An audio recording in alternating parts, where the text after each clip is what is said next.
నేరెళ్ల గ్రామంలో ఉన్నాం.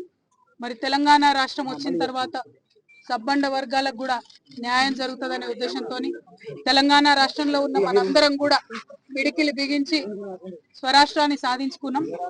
రాష్ట్రం వచ్చిన తర్వాత మరి నేరెళ్లలో జరిగినటువంటి ఈ ఘటన సభ్య సమాజం అంతా కూడా సిగ్గుతోని తలవంచుకోవాల్సిన ఘటన.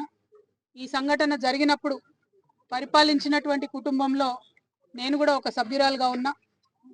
అందుకని సిగ్గుతో నేను కూడా తల వంచుకుంటున్నా, క్షమించమని మరి అందరిని కూడా మనస్ఫూర్తిగా వేడుకుంటున్నా. ఎందుకంటే తెలంగాణ రాష్ట్రం వచ్చిందంటే అందరం బాగుండాలి, ప్రతి ఒక్కరికి న్యాయం జరగాలనుకున్నాం. కానీ కొందరి ధనదాహం కోసం మరి నేరెళ్ల గ్రామంలో అనేక మంది ప్రాణాలు కోల్పోయినారు. ఆనాడు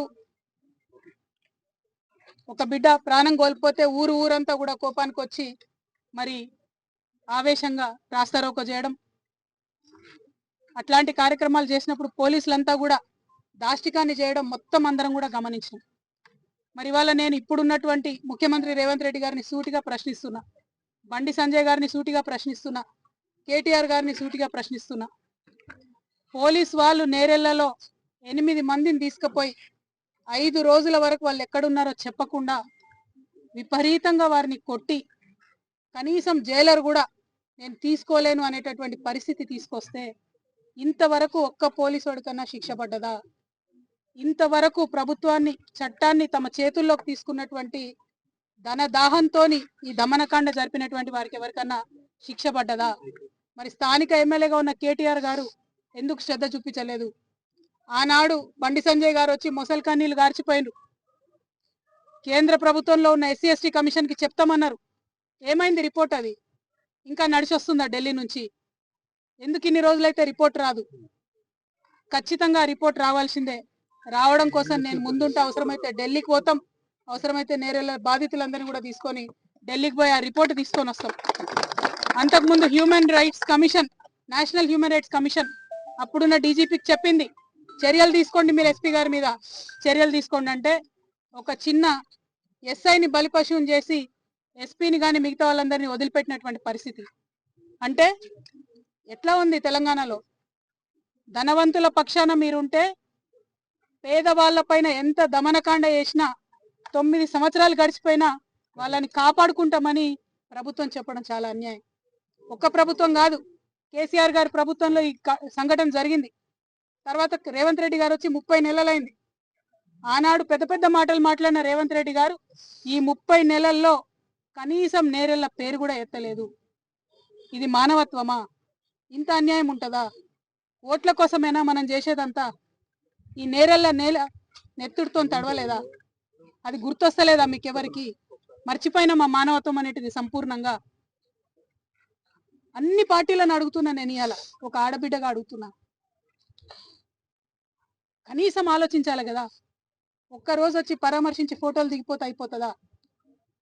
నేను అట్లా టూరిస్ట్ లెక్క రాలేదు, పరామర్శించుకోవడానికి రాలేదు. నేరెళ్ల బాధితులందరినీ నేను ఒక ఆడబిడ్డగా, తెలంగాణ ఆడబిడ్డగా, పౌరుషం ఉన్న ఆడబిడ్డగా, మనకు జరిగిన అన్యాయం, మనకు జరిగిన అవమానం మర్చిపోదని చెప్పడానికి ఇక్కడికి వచ్చిన.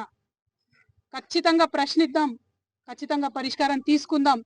మన మీద ఈ దమనకాండ చేసిన వాళ్ళు ఎంత పెద్ద వాళ్ళైనా వాళ్ళకి శిక్ష పడే వరకు పోరాడదాం, నిలబడదాం.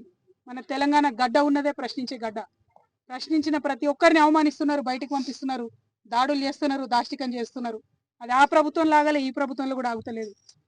నేను నేరెళ్ల ప్రజలందరినీ కూడా చేతులెత్తి నమస్కరించి విజ్ఞప్తి చేస్తున్నా, ఇసుక కోసం ఆ ప్రాణాలు పోగొట్టుకున్నది మనం. ఇసుకనా? డబ్బు ముఖ్యమైపోయిందా? ఇవాళ ప్రాణాలు పలసగా అయిపోయినాయా? అన్యాయం కదా.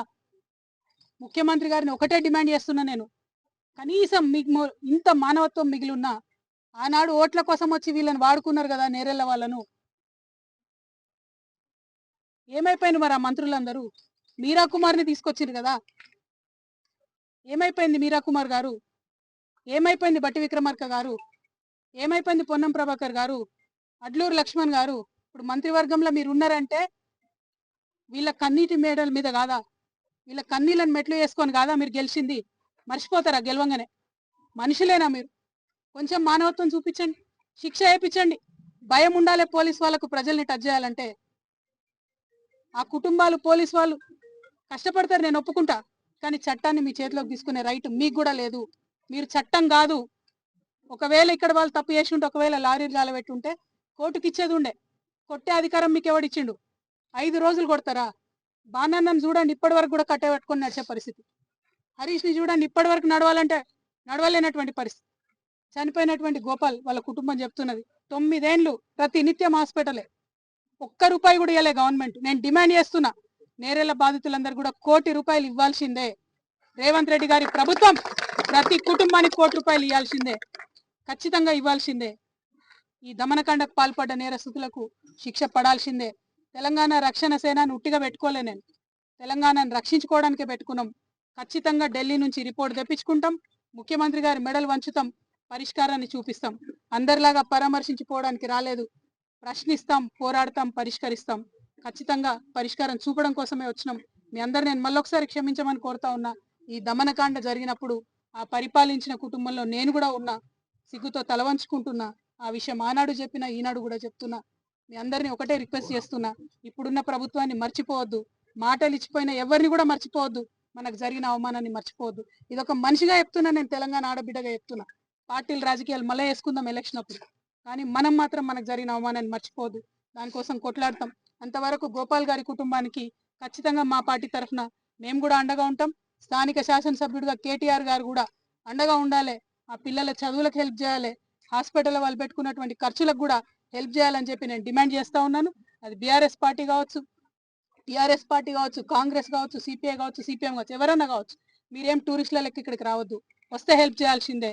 హెల్ప్ చేయాలని డిమాండ్ చేస్తున్నా. ప్రభుత్వం వెంటనే ఈ కుటుంబానికి ₹1 కోటి ప్రకటించాలని కోరుతున్నాను. Thank you. జై తెలంగాణ.